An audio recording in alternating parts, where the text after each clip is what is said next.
कहते हैं कि इस दुनिया में एक ही चीज स्थायी है और वो है परिवर्तन। ये दुनिया भी समय के साथ लगातार बदलती रहती है। साथ ही यहाँ जीने वाले जीवों के जीवन में भी लगातार बदलाव होते रहते हैं।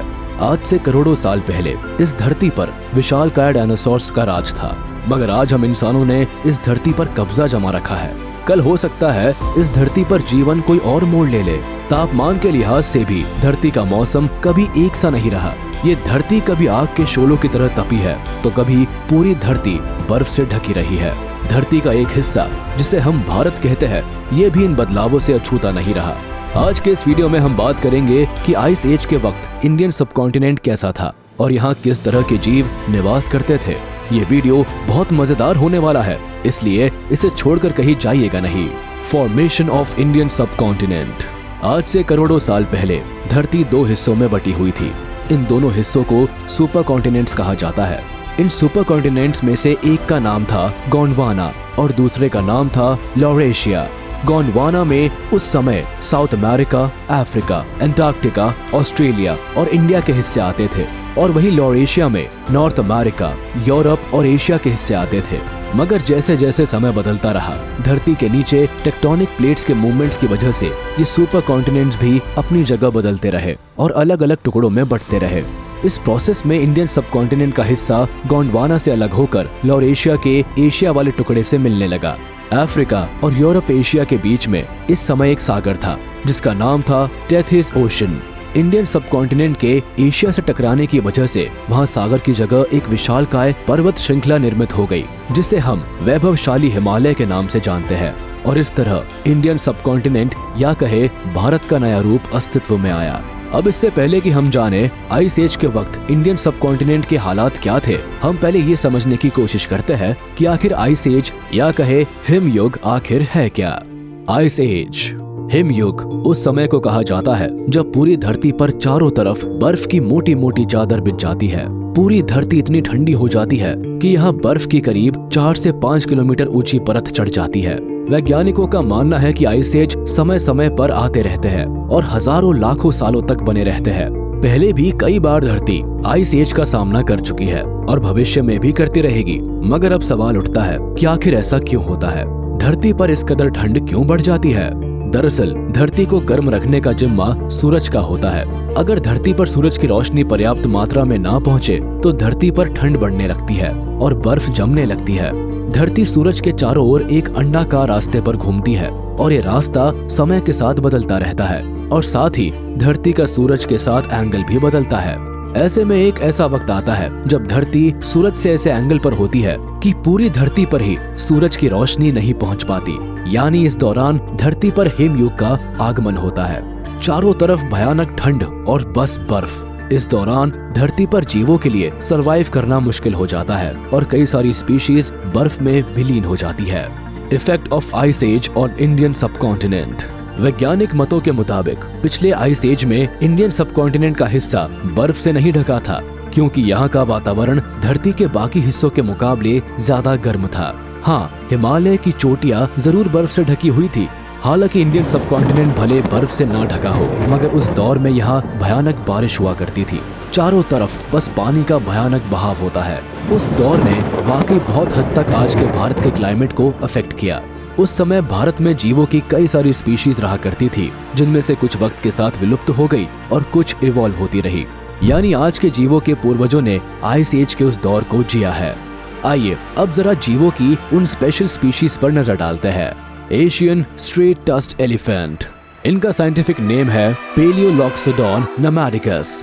वे आज तक इस धरती पर हुए सबसे विशालकाय हाथी थे जो इंडियन सबकॉन्टिनेंट की धरती पर विचरते थे। ये बहुत हद तक नॉर्थ अमेरिका और साइबेरिया में पाए जाने वाले मैमथ से मिलते जुलते थे। हाँ, मगर साइज में उनसे भी बड़े हुआ करते थे। इन हाथियों को आज के समय के हाथियों का पूर्वज माना जाता है। हालांकि इनका स्कल स्ट्रक्चर आज के हाथियों से बहुत अलग था। इन एलिफेंट्स की एग्जैक्ट साइज पता करने के लिए इनके फॉसिल्स पर कई सारी स्टडीज की गई। यूजुअली किसी जीव की थाई बोन की लेंथ को पता करके उसकी हाइट का अंदाजा लगाया जाता है। 19th सेंचुरी में इस जीव की थाई बोन वैज्ञानिकों को 2 हिस्सों में मिली थी। उन्हें जोड़कर लेंथ मेजर की गई तो ये करीब 160 सेंटीमीटर लंबी थी।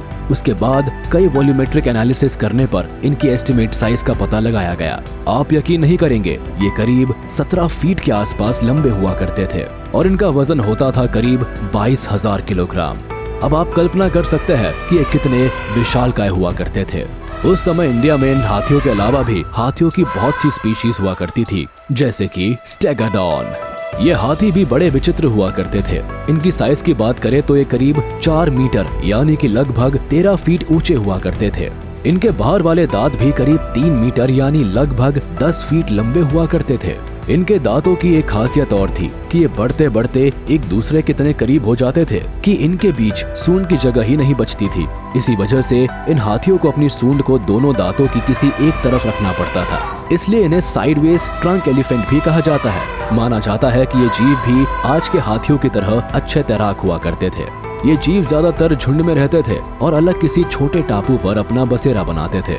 इन टापुओं पर खाने की चीजें भी कम होती थी और रहने की जगह भी। इसी वजह से समय के साथ एवोल्यूशन के दौरान इनकी साइज छोटी होती गई। इस तरह एक वक्त के बाद इनकी साइज किसी वाटर बफेलो जितनी ही रह गई और वजन भी करीब 300 किलोग्राम रह गया। उस दौर में हाथियों के अलावा भी बहुत से हर्बीवोरस एनिमल्स पाए जाते थे, जैसे ओनागर, गजेल्स, नीलगाय, हिरण, शुतुरमुर्ग, जंगली सुअर, जंगली भैंसा, औरॉक्स और गौर। इसके अलावा भी कुछ ऐसे क्रिएचर्स थे जो आज इतने फेमिलियर नहीं है, जैसे सिवाथीरियम।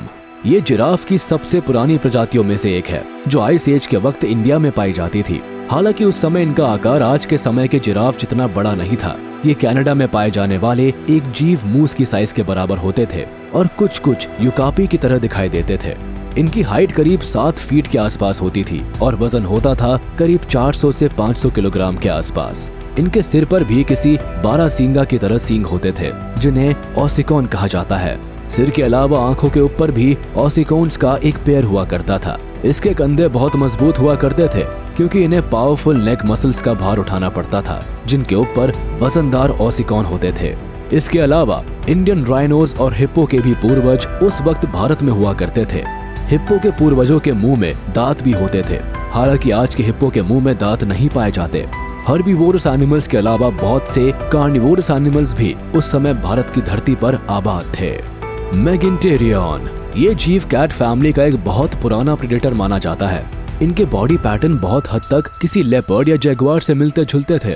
हालांकि ये जैगुआर या लेपर्ड के मुकाबले भारी हुआ करते थे। इनके पंजे बहुत बड़े और चौड़े हुआ करते थे।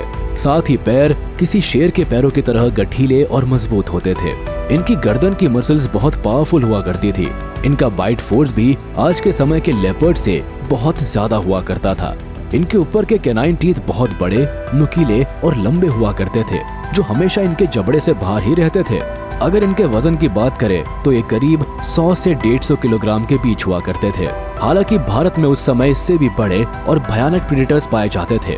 फॉसिल्स की स्टडी से ये बात पता चलती है कि उस समय भी Asiatic Lions, tigers, snow leopards, चीतास, hyenas और वोल्व्स के पूर्वज रहा करते थे।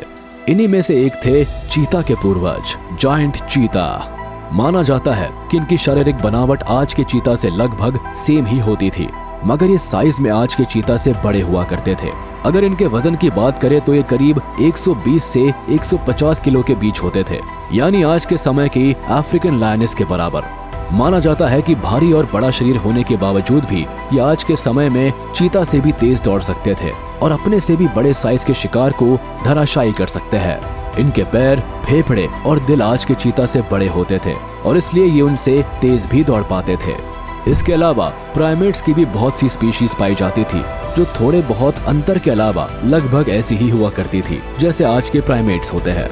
चलिए, आज के वीडियो में बस इतना ही। कमेंट्स में जरूर बताइएगा कि धरती के क्लाइमेट, ज्योग्राफी और बायोडायवर्सिटी में हुए बदलावों से इंडियन सबकॉन्टिनेंट पर होने वाले असर और आइस एज के दौरान यहाँ पाए जाने वाले जानवरों के बारे में जानकर आपको कैसा लगा। उम्मीद है आपको वीडियो पसंद आई होगी, तो हमारे इस वीडियो को लाइक कर दे और अगर आपने अभी तक हमारे चैनल को सब्सक्राइब नहीं किया तो तुरंत कर दे और बेल आइकन को भी प्रेस कर दे ताकि हमारे नए वीडियोस की नोटिफिकेशंस आप तक जल्द से जल्द पहुंच जाए।